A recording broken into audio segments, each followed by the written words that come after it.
At Your Body On, we like to push the limits of the human body, even if you don't have any training whatsoever.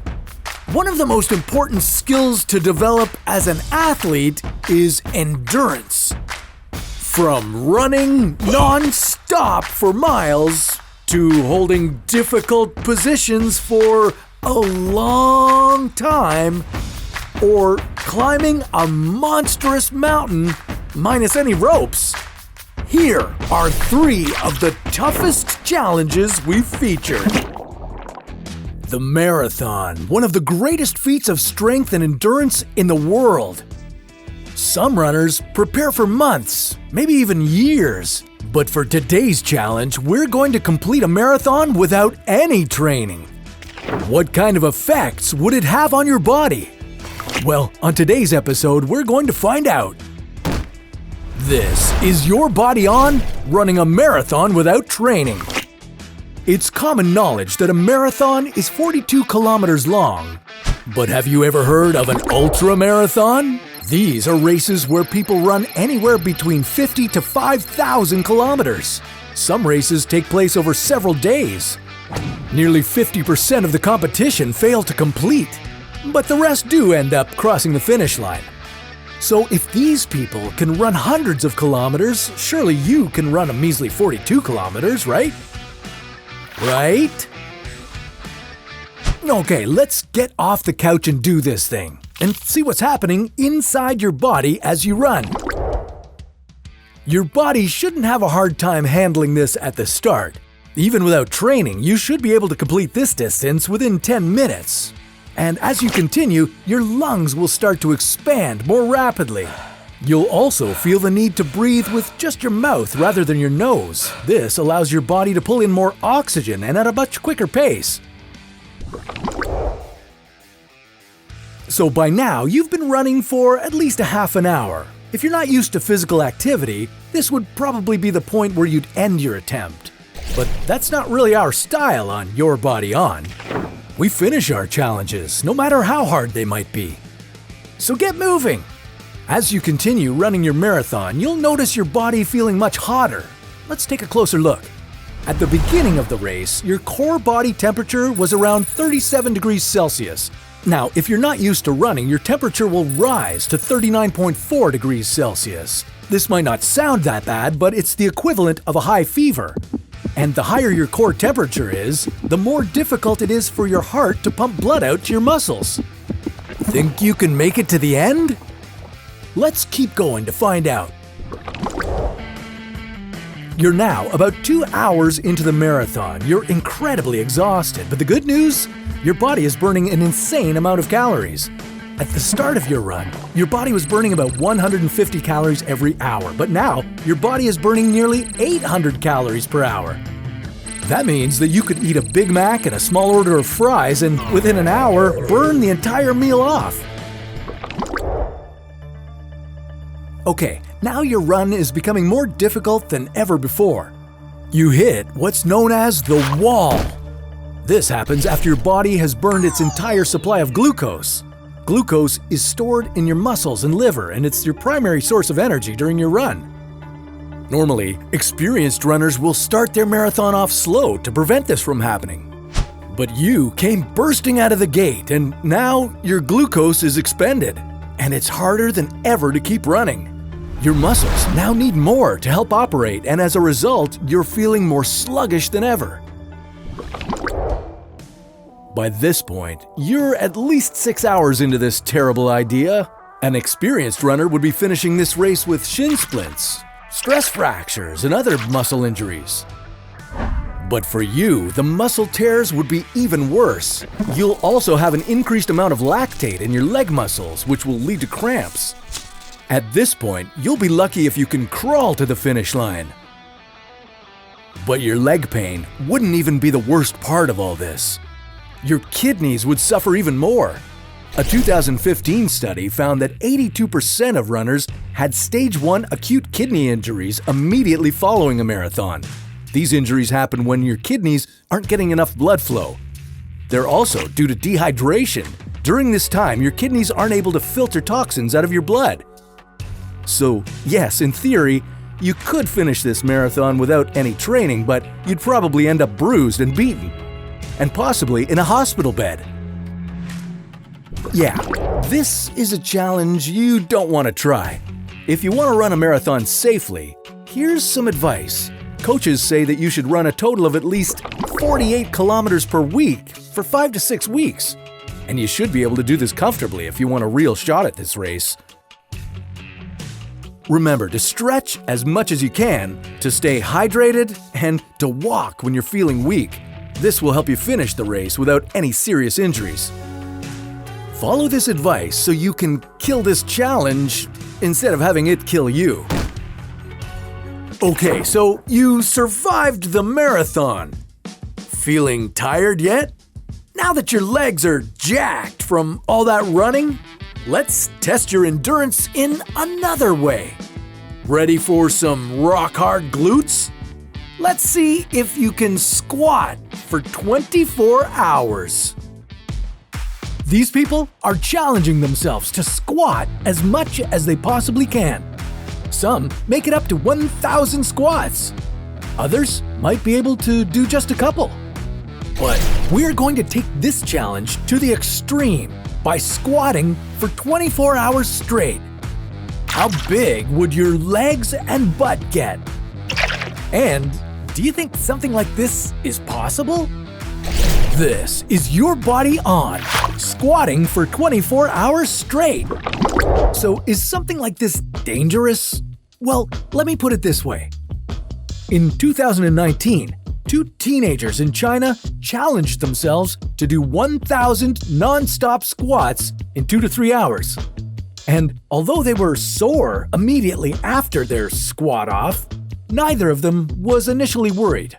The next morning, however, they couldn't bend their legs, and their urine was a very unnatural brown color. And their story doesn't end there, but we'll tell you more later in the episode.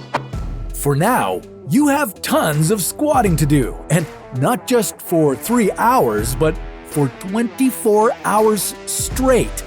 No breaks. What long-term effects will this have on your body? Okay, stand up straight with your feet shoulder-width apart. Ready? Okay, let's begin. Bend your knees and hips and stick out your butt as if you were about to sit on a chair. Squat, squat, squat to the point where your thighs are parallel to the floor.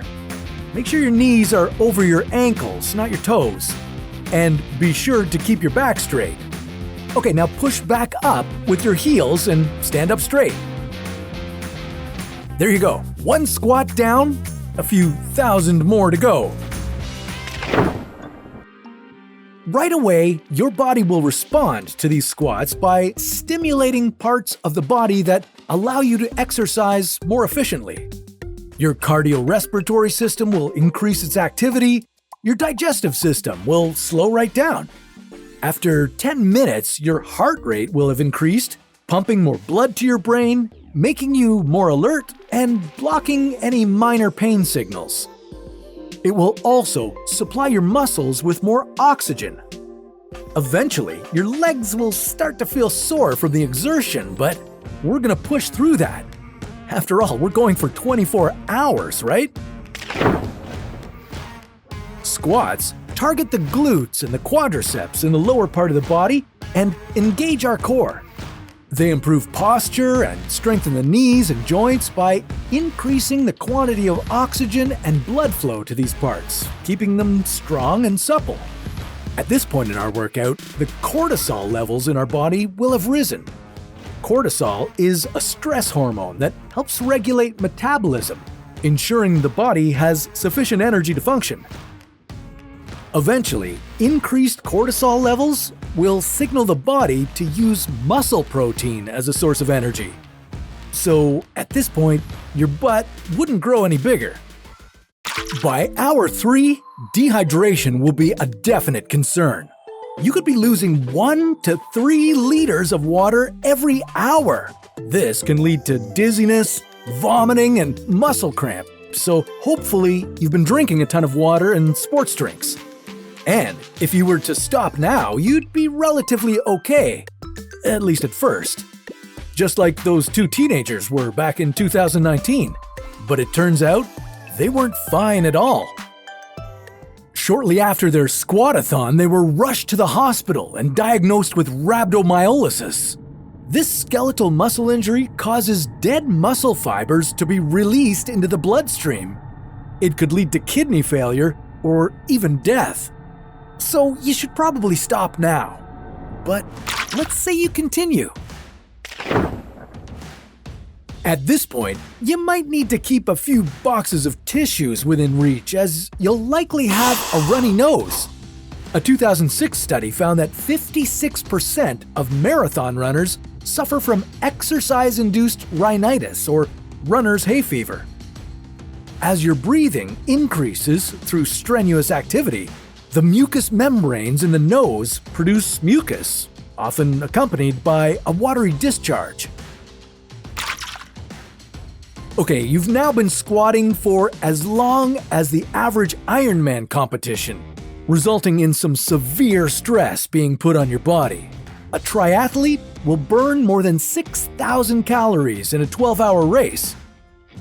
3/4 of the energy released by the muscles during this time will be in the form of heat waste. If allowed to accumulate, it could eventually lead to severe tissue damage. One more, almost there, and done. Phew, 24 hours and you're still standing. Okay, probably not, but let's imagine that you made it. Feels great, doesn't it?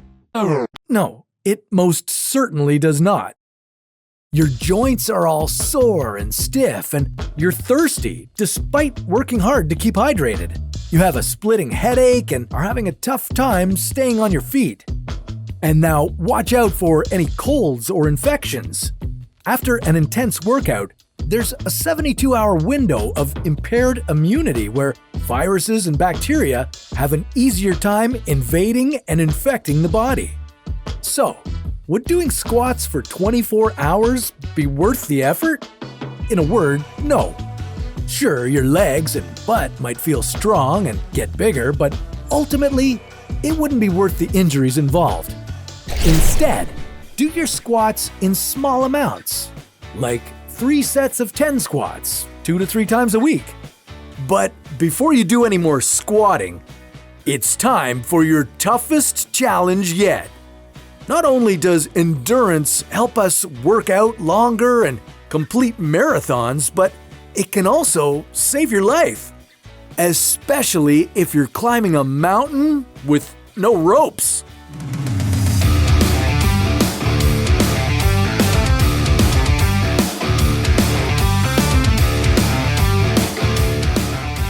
Free soloing is one of the most challenging and dangerous sports out there. You either get it right the first time or fall to a painful death. So, before you try to monkey your way up that wall, you're going to need a lot of training, and not just physical. How do free climbers overcome their fear of falling?